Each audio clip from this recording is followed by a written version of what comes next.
మరి కాసేపట్లో ఈ మహాపాదయాత్ర ప్రారంభమవుతుంది కాబట్టి శ్రీ శ్రీ శ్రీ త్రిదండి అష్టాక్షరి సంపత్ కుమార శ్రీ శ్రీ రామానుజ స్వాముల వారు ఆదిత్య పరాశ్రీ స్వాముల వారు మన కార్యక్రమంలోకి రాబోతూ ఉన్నారు కాబట్టి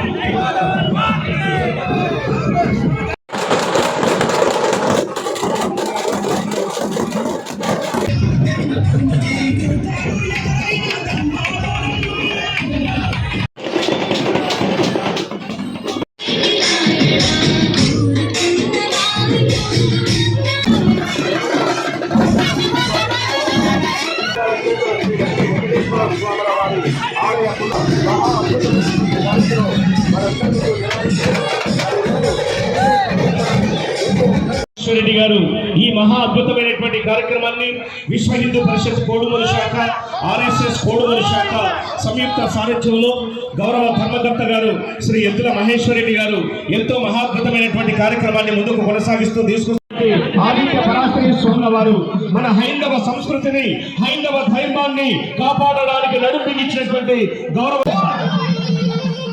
ఓం నమః శివాయ మంగళాశాసనం చేస్తూ మహేశ్వర రెడ్డి గారి వంశానికి వారి సంతానానికి ప్రత్యేకంగా మంగళాశాసనం చేస్తూ ఈ హరిహర క్షేత్రం భక్తులకు ఆలవాలమై కొంగు బంగారంగా విరాజమానంగా నిత్యము వేలాది మంది భక్తులతోటి నిత్య అన్నదానంతోటి నిత్య కళ్యాణోత్సవాలతోటి నిత్య రథోత్సవాలతోటి ఈ క్షేత్రం భక్తులకు కొంగు బంగారం కావాలి అని అనేక మంగళాశాసనాలు చేస్తున్నాం. జై శ్రీమన్నారాయణ.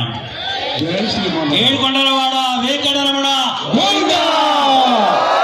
జై శ్రీరామ్. జై శ్రీరామ్. జై జై శ్రీరామ్. జై శ్రీరామ్. స్వామి గారికి పాదాభివందనం చేస్తూ ఒక చిన్న విషయం తెలియజేస్తాం. ఓం నమో వెంకటేశాయ. ఓం నమో వెంకటేశాయ. పురుషాయ మహాత్మనే ప్రణతః క్లేశనాశ. గర్వించదగిన జాతి. దేనికి గర్వించాలి? సనాతనమైనటువంటి మన ధర్మాలు వేదాల నుంచి వచ్చేవి. ఆ వేదాలు శాస్త్రాలను మనమంతా ఆచరించడానికి ఆనువంశికంగా వచ్చినటువంటి వాళ్ళం మనం. చేస్తారో వారికి లౌకికమైనటువంటి సంపదతోటి పాటు అలౌకికమైనటువంటి జ్ఞాన సంపద వస్తుంది. అలానే కలవు వెంకట శ్రీశైలం వెళ్ళాలి, వెంకటేశ్వర స్వామిని దర్శించాలి అంటే తిరుమల వెళ్ళాలి, ఇద్దరిని దర్శించాలి అంటే హరిహర క్షేత్రానికి రావాలి. ఒకేసారి లేని సమాజం ఈ దేశానికి కావాలి. జై శ్రీరామ్. అనాథ శరణాలయం లేనటువంటి సమాజం ఈ దేశానికి కావాలి. జై శ్రీరామ్. ఎవరు అనాథండి? ఎవడు దిక్కులేని వాడు ఎవడు చెప్పండి? తల్లి లేదా, తండ్రి లేదా, అన్నదమ్ములు లేరా, అక్క చెల్లి అందరూ ఉన్నాం కదా.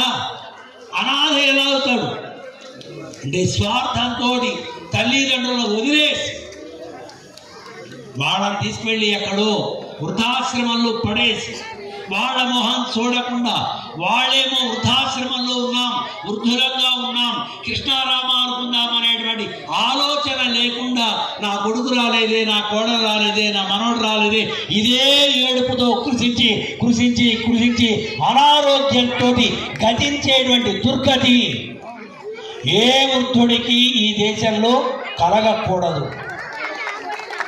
ఇది మంచిదా చెడ్డదా? ఇది మేము విజయవాడ నుంచి శ్రీరంగం కానీ ఏ ఒక్కళ్ళకైనా స్వామీజీ చెప్పింది మంచిది అనిపిస్తే ఆ వ్యక్తి తన తల్లిదండ్రులను తనింటో జాగ్రత్తగా చూసుకోగలిగితే మా ఈ పాదయాత్ర సాఫల్యం పొందినట్లే అని మేము చెప్పాం. పిడిగిలి బిగించాలి. భారత్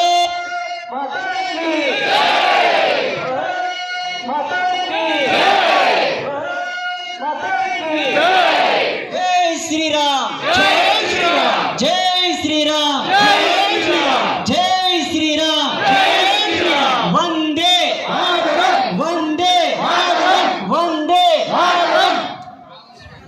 మీ అందరికీ గారి గట్టిగా చప్పట్లు కొట్టాలి అందరూ. ఇంకా గట్టిగా, ఇంకా గట్టిగా. అది నా కోసం కాదు, అందరి కోసం, కోడుమూరు కోసం.